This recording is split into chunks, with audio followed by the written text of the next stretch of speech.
The morning sun filters through the window. A soft breeze moves the curtains like a slow dance. You take a deep breath and feel a little stiffness in your knees. It's a small reminder that time has been kind but steady. You smile, remembering the walks you used to take every afternoon. The laughter of friends, the joy of simple movement. But lately, each step feels heavier, less certain. You wonder if this is just what happens after 60. If slowing down is the only choice left. Then one day, you hear a quiet voice on the radio.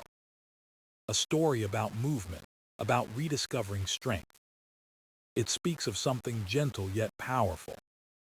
Knee to toe bends. You listen, curious but cautious. Could something so simple make a difference? The host's voice is calm, encouraging. It doesn't promise miracles, just progress. You picture yourself standing tall, trying one small bend. The idea feels possible, even hopeful. And in that moment, you realize it's not too late to move again. Mary stands in her small backyard garden. The morning light touches the leaves with a soft gold glow. Her hands are steady as she holds the watering can. But her knees ache before she even starts to bend. She hesitates, watching the flowers sway gently in the breeze. They seem alive, effortless, graceful in their movement. She, on the other hand, feels the stiffness of years settling in. It's not pain exactly, but a quiet resistance in every motion. She used to move without thinking. Kneel, reach, twist, stand, all in one smooth rhythm. Now, each step requires a moment of thought, a calculation of how much pressure her joints can handle today. She sighs and places the watering can down beside her. Her grandson, Leo, waves from the porch. He's 8, full of energy and endless motion. "Grandma, come play catch," he calls. She smiles, but her heart sinks a little. "I'll come in a minute," she says, though she knows she won't. The thought of crouching, bending, reaching, it feels far away. Not impossible, but distant, like a memory fading. She wonders when exactly she started avoiding movement. Maybe it was the day she slipped slightly on the kitchen floor, or the morning her knees made that unfamiliar clicking sound. Since then she's been cautious, almost fearful. Each movement feels like a question she's afraid to answer. She tells herself it's normal. Everyone slows down after 60. It's just age, she thinks. But something inside her doesn't quite believe it. That night, she sits in her favorite chair by the window. The radio hums softly in the background. She listens to a program about healthy aging. A calm voice speaks about how movement keeps the body young. It mentions flexibility, mobility, and something called knee-to-toe bends. The name catches her attention. Simple, gentle, familiar words. She leans closer, curious. The voice explains how small movements can wake up sleeping muscle. How even after 60, the body still learns, still adapts. She thinks of her knees, her garden, her grandson's bright laughter. Could she really move freely again? The next morning, the thought stays with her. She stands by the kitchen counter, steadying herself. She bends her knees just a little. The motion feels strange, but not painful. A spark of hope flickers quietly inside her. She tries again, slower this time, listening to her body. It's stiff, yes, but willing. For the first time in months, she feels a sense of control. Not over time or age, but over her own courage to try. She whispers to herself, maybe it's not too late. Outside, the garden waits patiently, alive and green. Mary smiles and takes another slow, gentle bend. It's small, almost invisible, but it's a beginning. A quiet promise to herself that movement isn't lost. It's just waiting to be found again, one careful bend at a time. The next day, Mary wakes up before sunrise. The world is quiet, wrapped in a soft blue light. She feels the faint memory of yesterday's small movement.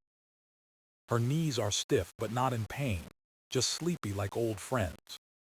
She walks slowly to the living room, barefoot on the wooden floor. Her radio still sits by the window, waiting. She turns it on, and the same calm voice fills the air. "Good morning," it says. "Today we'll talk about the knee-to-toe bend." Mary smiles. She feels like the voice is speaking just to her. The host continues, steady and gentle. "Imagine standing tall, feet shoulder-width apart. Now bend your knees forward, slowly guiding them toward your toes." Mary stands. She looks down at her feet and takes a breath. Her heels stay grounded. Her hands rest lightly on her thighs. She bends just a little and holds it. The stretch feels new, almost foreign but somehow familiar. Her muscles tremble slightly, then settle. The voice continues, "Don't force, don't rush, feel the balance." Mary straightens back up. Her heart beats calmly but with purpose. The movement is so small, yet it feels like something powerful. She tries again, listening closely to every sensation. Her knees follow her toes. Her spine stays tall, her breath steady. It's not about how far she goes. It's about how gently she moves. The host explains how this exercise connects the ankle, knees, and hips. How it teaches the body to move as one, not in separate parts. Mary pictures the way she used to bend to pick flowers. How her body once knew this rhythm without thinking. It feels good to remember that motion. Her mind drifts to the garden again. The soil, the scent of mint, the sound of water. All those simple things that require bending, reaching, flowing. She bends once more, slower this time, and feels a stretch behind her knees. Not sharp, not painful, just awake. The host says, "Every bend tells your body it can still learn." That stiffness isn't weakness, it's a message to move. Mary repeats the movement, 5 times, then 10. Each repetition feels a little easier.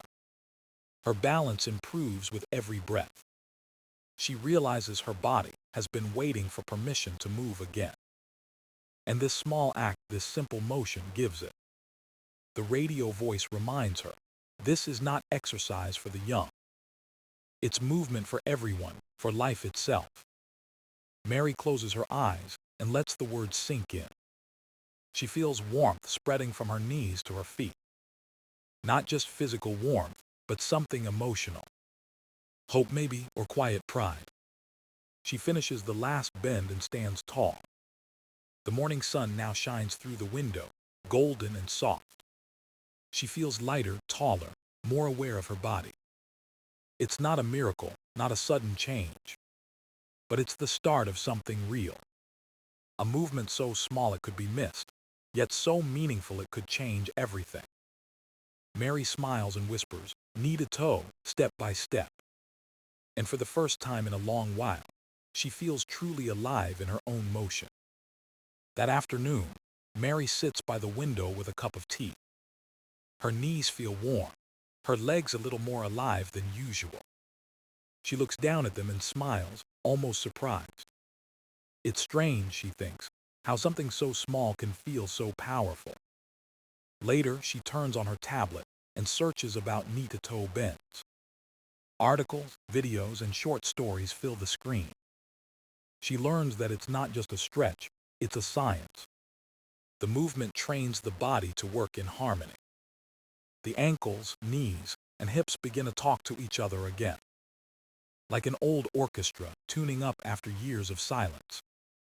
Each joint learns its part, and the melody returns, softly but surely. She reads about balance, coordination, and muscle memory. How every controlled bend sends signals through the nervous system. It reminds the brain that movement is safe, that motion is still possible. Mary touches her knee gently, feeling the steady rhythm beneath her skin. She never thought about her body as something to communicate with. She always thought movement was just physical effort. Now she understands. It's also conversation and trust. The article says that gentle, consistent bending restores circulation. It carries warmth and oxygen to tired joints. It helps the body remember how to move fluidly again. Mary leans back, closing her eyes for a moment. She pictures her body's inner world, tiny muscles waking up, joints gliding more smoothly, blood flowing like quiet rivers. It makes her feel grateful. Her body, though older, is still working, still listening. She realizes she hasn't lost the ability to move.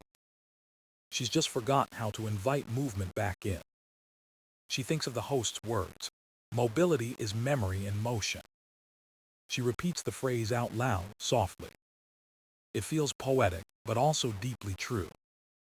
She finishes her tea and stands again. Her movements are slower than before, but filled with care. She places one hand on the table and begins a few gentle bends.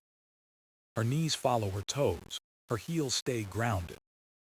Each repetition feels smoother, lighter. She feels her breath syncing with her motion. Inhale, bend forward. Exhale, rise up.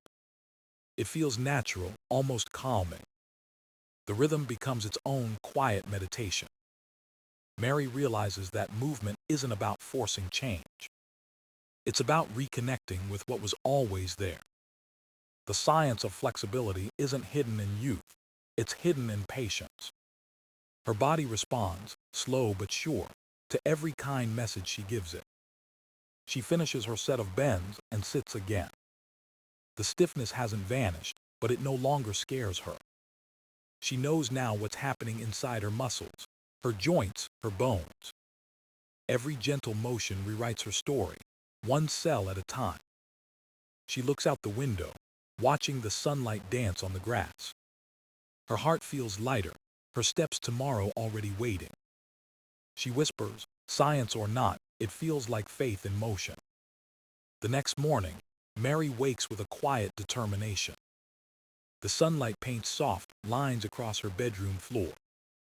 She stretches her arms slowly, feeling the gentle pull in her shoulders. Her knees whisper a little stiffness, but not resistance. She smiles, remembering the rhythm she learned. Today, she decides she'll practice properly. No rush, no pressure, just patience. She moves a chair near the window, her little practice space. Outside, the garden shimmers with dew and morning calm. She places her feet shoulder-width apart, grounding herself. Her hands rest lightly on the chair's back for balance. She takes a deep breath, feeling air fill her lungs completely. Then she bends her knees gently toward her toes. Slowly, carefully, with attention and care. Her heels stay pressed to the floor.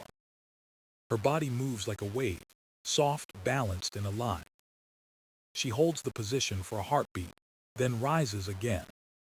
The movement feels smoother than before. She tries again, listening to every sound her body makes.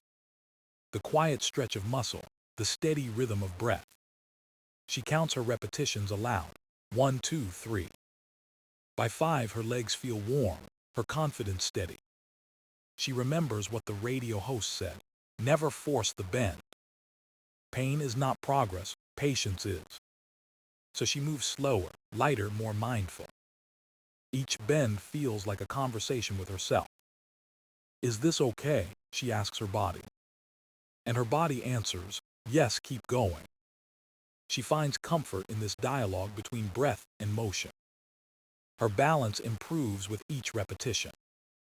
Her heels stay firm, her knees glide smoothly forward. She realizes that control doesn't come from strength, it comes from awareness. At the 10th repetition, she pauses to rest. Her heart beats calmly, her body feels alive but peaceful. She wipes a small drop of sweat from her forehead and smiles. Not bad, she whispers, proud of herself. She adds a few ankle rolls, small and gentle. Then a slow stretch of her calves against the floor. Her body seems to thank her for the kindness. The stiffness she once feared begins to fade into familiarity. She knows now that she doesn't have to fight her body. She only needs to guide it softly, with respect. After a few more bends, she sits down and takes a sip of water. She looks at her knees, amazed at how capable they still are. They're not weak, she thinks. They're just waiting for attention. She imagines teaching Leo how to do these bends someday, turning this little practice into a shared ritual of motion. She breathes deeply, feeling the calm pride of effort, the kind of satisfaction that doesn't shout, but lingers quietly. Her knees feel warm, steady, and awake. Her body feels like it belongs to her again. As she looks out the window, the world feels wider, softer, possible. She whispers, slow is strong, gentle is brave. And she bends once more, just to feel that truth settle in her bones. Weeks pass, and Mary keeps her quiet promise. Every morning, she practices her gentle bends by the window. 10 repetitions, sometimes 15 when she feels brave. The movement has become part of her morning rhythm. Like brushing her hair, like watering the garden, natural and calm. Her knees still creak sometimes, but the sound no longer worries her. It's just the music of motion returning, she thinks with a smile. Her balance feels stronger when she stands from her chair. Her steps around the house have a lightness they once lost. Even her breathing feels deeper, fuller, more confident. One afternoon, Leo comes to visit after school. He bursts through the door with his usual joy and laughter. "Grandma, let's play outside," he says, holding a ball. Mary hesitates for a second, then feels something different inside. A spark, a quiet courage that wasn't there before. She nods, placing the watering can aside. They step into the garden, the sun warm and kind on their faces. Leo throws the ball softly, and she catches it with both hands. He cheers, his voice bright like summer light. Mary laughs, a real laugh, full and unguarded. They toss the ball again and again, her movements smooth and easy. When the ball rolls away, she bends down to pick it up. Her knees fold gently, her heels stay grounded, her balance steady. She rises without effort, surprised at her own grace. Leo claps his hands and shouts, "You did it, Grandma." She smiles, her eyes shining with a mix of pride and disbelief. She hadn't realized how much progress she had made. Every slow, patient morning now blossoms into this moment. She feels a deep gratitude, not just for movement but for courage. Later that evening, she sits with her journal and writes, "Today I played catch with Leo. I bent my knees and didn't feel afraid." She looks at the words, simple yet powerful. They remind her that healing doesn't arrive with noise. It comes quietly like dawn, one gentle light at a time. Her friends notice the change too. When she walks to the market, her steps are firm and confident. One of them asks, "Mary, what's your secret?" She laughs softly and says, "Just a bend a day keeps fear away." They laugh together, but Mary means every word. Because the truth is simple, movement brought her back to herself. It wasn't youth or strength or time that changed her. It was consistency, kindness, and belief. The same small motion she once feared became her source of freedom. Now she ends every practice with gratitude. A hand on her heart, a whisper to her knees, "Thank you." Each bend feels like a prayer, each rise a promise kept. When she looks out at her garden now, she doesn't see limits. She sees possibilities, open and growing just like her. And when Leo visits again, she's the first to say, "Let's play." Because now she knows, movement is not just exercise. It's joy rediscovered, one gentle bend at a time. The sky is pale gold when Mary steps outside. The air carries the soft scent of rain and soil.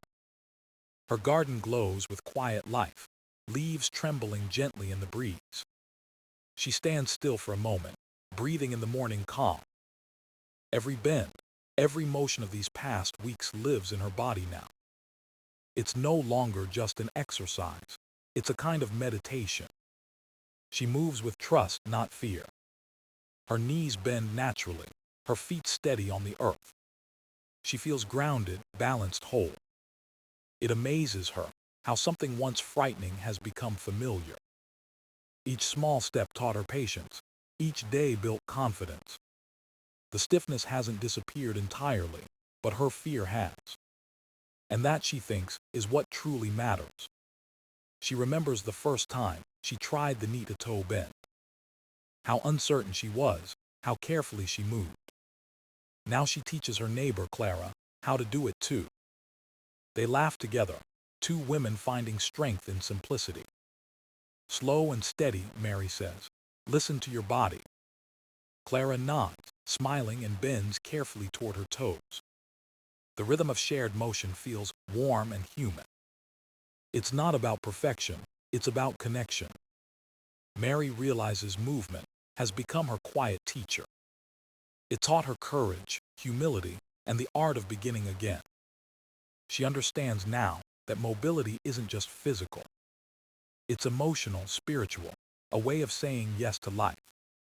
When she moves, she feels every year she's lived. Not as a burden, but as proof of her endurance. Each wrinkle, each ache, each memory is part of her story. The bends, the pauses, the rises, they mirror life itself. Sometimes gentle, sometimes shaky, but always forward. She thinks of Leo, of his laughter echoing through the garden. How his small hands once helped her steady herself. Now when he visits, she walks beside him with ease. They bend together, giggling, counting each repetition.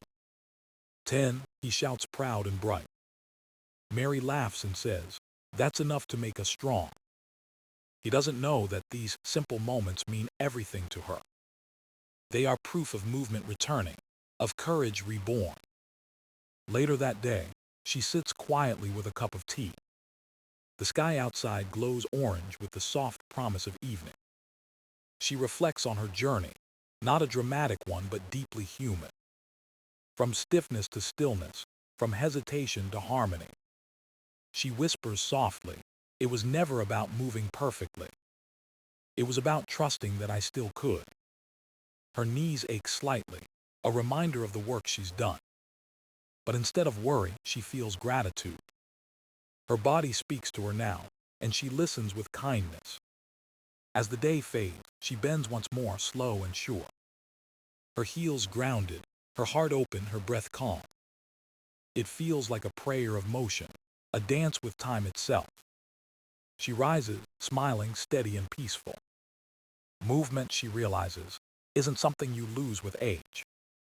It's something you return to, one gentle bend, one brave breath at a time. The evening settles softly over Mary's garden.